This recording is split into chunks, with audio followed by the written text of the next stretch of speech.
You create your own reality.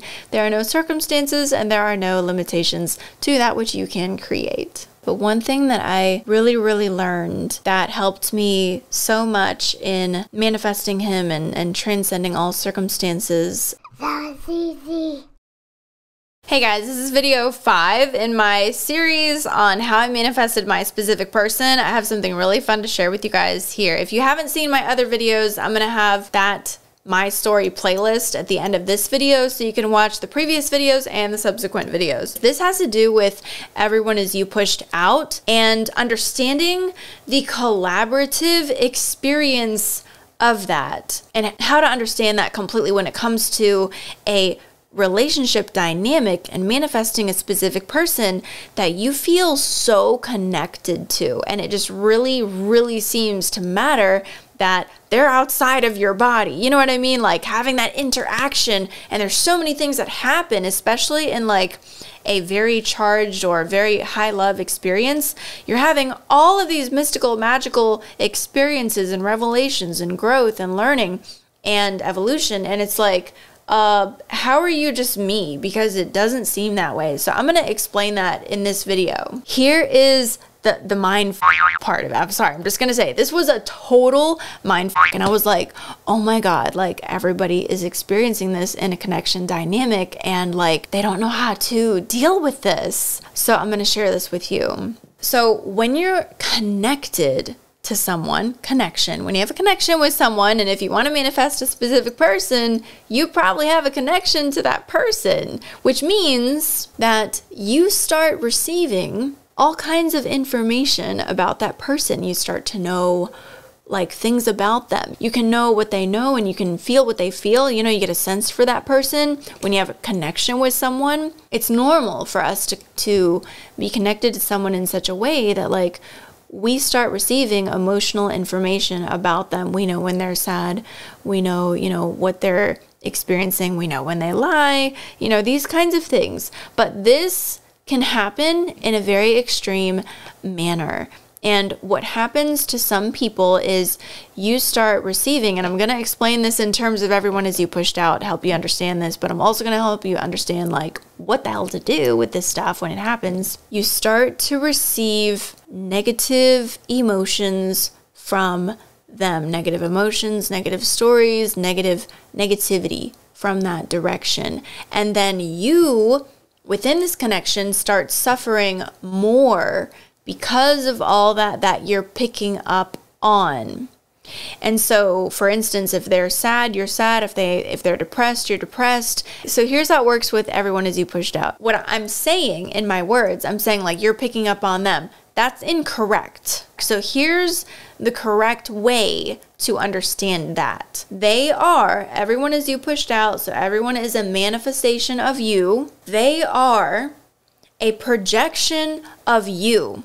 So you are picking up on them, but what you are picking up on from them is your own perception of their reality, the person that they are, and their experience. So you pick up on all of these things and realities from them because you're just perceiving what you think is true about them. And here's what you can do with this. So a lot of people leave it at that. They're like, oh, I'm picking up on him. Or they might not even notice. You might not even notice it's happening. I think a lot of people suffer in connections and they don't even know that this is happening. This is what's happening because you're connected to them. And that's what happens when you're connected to someone.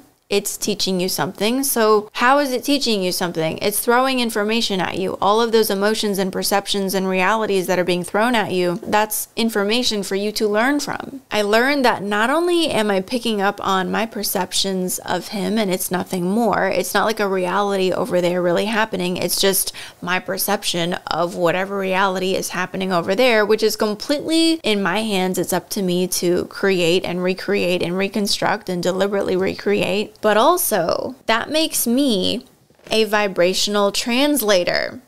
So I can literally pick up on his feelings, experiences, emotions, whatever it may be, and then that's what gives me the ability to know that person better than they know themselves, because I have honed whatever awareness allows me to translate those things, regardless if that person can understand them, be aware of them, and translate them or not. However, we then use a collaborative and co-creative permission slip, such as communication, in order to address these issues and change them or transcend them.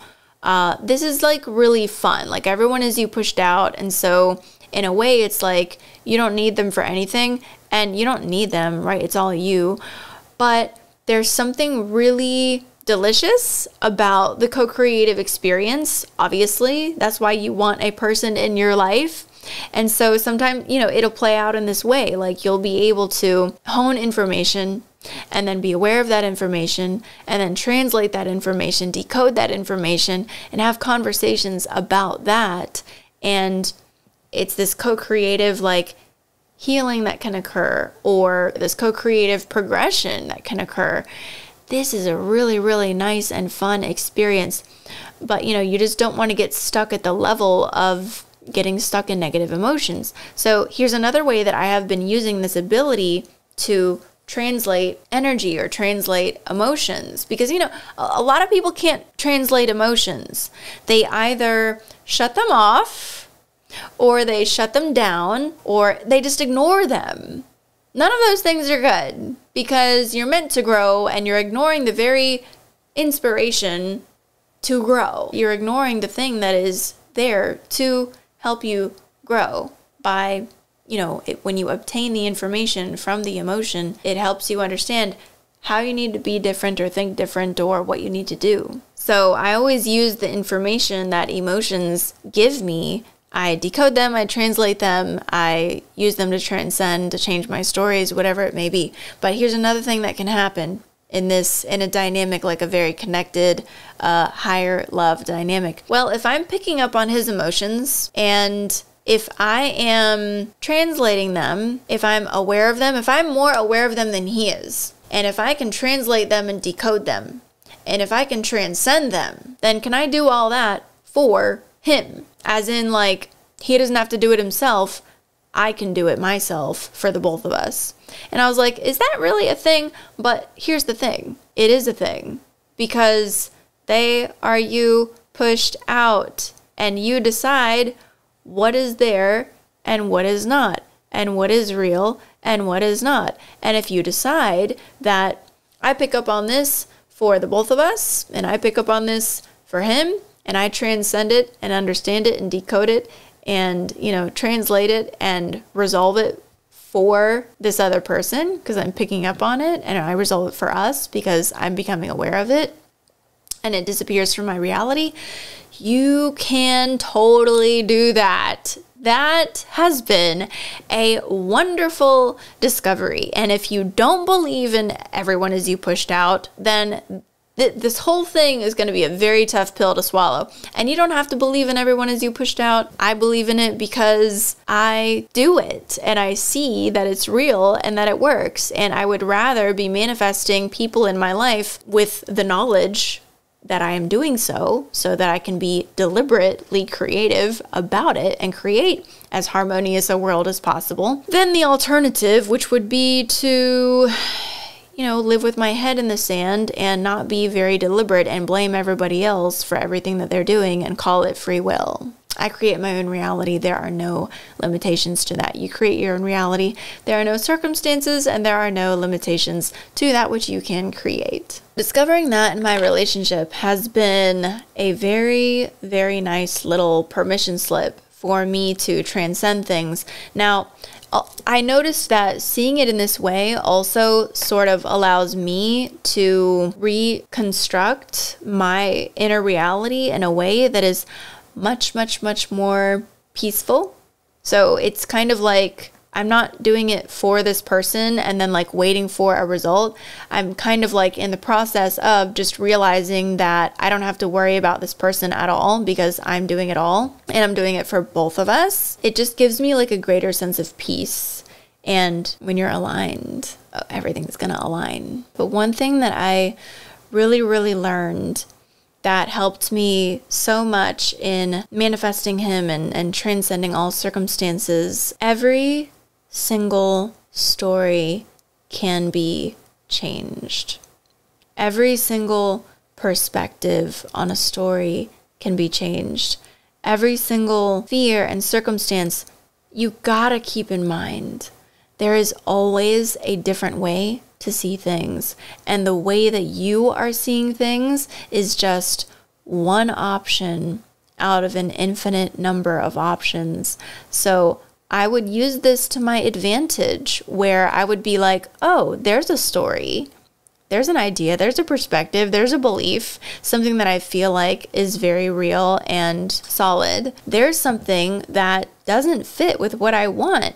And so let me see how I can view this differently. Let me see how I can see this differently. Let me see how I can change this story. Now, here's the thing about changing stories and perspectives and definitions and beliefs in this way. I think a lot of people just try to change a story and they pick something that doesn't feel real to them. That's not the most effective way to do it. No. The most effective way to do it, and sometimes you just gotta come up with a story and then like an end, and then like you just keep chasing it until it becomes solidly real for you. Sure, you can do that, but the easy way to do it, and what happens right before something manifests for you, like you might start off with a story that doesn't quite feel real, but you keep pursuing it until it really does feel solidly real for you. So before a story will actually manifest in reality and become real for you, it actually becomes something that you can really see that thing is real now. It's hard to explain, but when you do it, you're going to understand what I mean. Have you ever harnessed a story and like you pursued that story and you kept going with that story, and then eventually, like even before anything changed on the outside, you started to see, based on the current circumstances, you still saw evidence that like this is just what you really believe. Like for instance, if somebody breaks up with you, but you're like, oh, I know that they're gonna be back. Well, why? Nothing, like they broke up with you. But sometimes you just know something without any evidence. We do that all the time. We do that all the time. We know things without evidence all the time. That's the kind of experience that you're going to have with a story before it actually manifests, because what you know, you manifest. So when I'm reconfiguring my stories and restructuring my stories, I will try to reconfigure it in a way that is aligned with my end, but in such a way that I can really get on board with this story and I can really know that it's true and real. And when you have harnessed this energy of love, a higher energy of love, and when you are capturing that and focusing on that, changing the stories will come much more naturally to you. You will start to see all of the stories that you need to change, the perspectives, definitions, beliefs, fears, stories that you need to change. You'll start to see which ones, and then you will also start to witness yourself thinking differently and changing differently in your thoughts to be more aligned with your end. It is a miraculous thing. But basically, it's like, we think that changing our story is not possible until we do it, until we actually take that leap of faith to change our minds and feel out and look for like the potentiality, stories that could be real to us that are different options than what we thought that we were stuck with before. You got to be motivated by love. You got to be motivated by love. And sometimes people don't like that I say that. They're like, I've manifested people without love.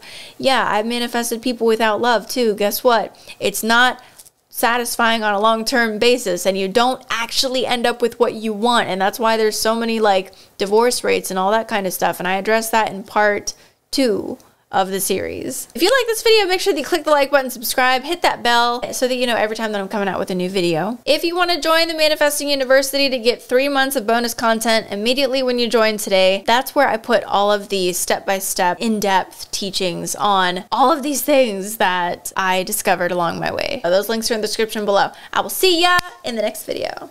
That was easy.